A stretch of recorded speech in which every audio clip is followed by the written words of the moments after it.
नमस्कार, स्वागत आहे तुमचे आपल्या सीएम मराठी न्यूज चॅनलवर। आज पुन्हा एकदा एक नवीन माहिती घेऊन तुमच्यासाठी सज्ज झालो आहोत। लग्नाआधी शेजाऱ्याने छतावर बोलावलं, रात्री भेटण्याचा प्लॅन केला। सकाळचं दृश्य पाहून पोलीसही हादरले आहे। ही हादरवणारी घटना कुठे आणि कशी घडली आहे हे सविस्तररित्या आपल्याला जाणून घ्यायचंच आहे। पण तत्पूर्वी तुम्ही सीएम मराठी न्यूज चॅनलवर पहिल्यांदा आले असाल तर चॅनलला सबस्क्राइब करून शेजारचं बेल बटन प्रेस करून ठेवा, जेणेकरून नवीन आलेली अपडेट सगळ्यात अगोदर तुमच्यापर्यंत पोहोचेल। मागच्या काही काळात शहरांमध्ये गुन्हेगारीचं प्रमाण वाढलं आहे।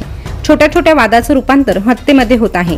अशाच एका हत्येमुळे खळबळ माजली आहे। एका तरुणीचा मृतदेह तिच्या घराशेजारी राहणाऱ्या तरुणाच्या घराच्या गच्चीवर सापडला आहे। तरुणी रात्री स्वतःच्या घरी झोपली होती, पण दुसऱ्या दिवशी सकाळी घरच्यांना ती खोलीमध्ये दिसली नाही। काही वेळानंतर बाजूच्या गच्चीत मुलीचा मृतदेह असल्याचं समोर आलं।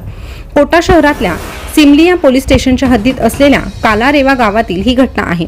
22 वर्षाच्या या तरुणीची निर्घृणपणे हत्या करण्यात आली आहे। तरुणीच्या शरीरावर जखमांच्या अनेक खुणा आहेत। गळ्याजवळ जास्त जखमा असल्यामुळे तरुणीची गळा दाबून हत्या करण्यात आल्याचा संशय दाट आहे। कुटुंबाने मुलीचा मृतदेह सापडल्यानंतर लगेचच पोलिसांना बोलावलं। त्यानंतर पोलिसांनी मृतदेह शवविच्छेदनासाठी पाठवला आहे। नातेवाईकांनी पोलिसांना सांगितलं की तरुणी तिच्या घराच्या शेजारीच राहणाऱ्या शैतान सिंग नावाच्या तरुणासोबत बोलायची। मुलगी शैतान सिंगला फक्त चांगला मित्र मानत होती। काही दिवसांपूर्वीच तरुणीचा साखरपुडा झाला होता। तसंच मे महिन्यामध्ये तिचं लग्न देखील होणार होतं। साखरपुड्यानंतर तरुणीने तिच्या होणाऱ्या नवऱ्यासोबत बोलायला सुरुवात केली होती। त्यामुळे तिचं शैतान सिंग सोबत बोलणं कमी झालं होतं। यामुळे शैतान सिंगला राग आला होता।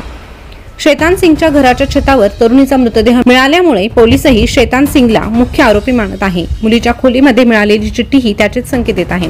शैतान सिंगने तरुणीला रात्री छतावर बोलवलं। त्यानंतर त्याने तरुणीचा गळा दाबला। हत्या केल्यानंतर शैतान सिंग फरार झाला आहे। शैतान सिंगला कठोरात कठोर शिक्षा व्हावी अशी मागणी तरुणीच्या कुटुंबाने केलेली आहे। तर याविषयी तुमच्या काय प्रतिक्रिया आहे कमेंटद्वारे नक्की कळवा। पुन्हा भेटूया नवीन ताज्या घडामोडींसह। धन्यवाद।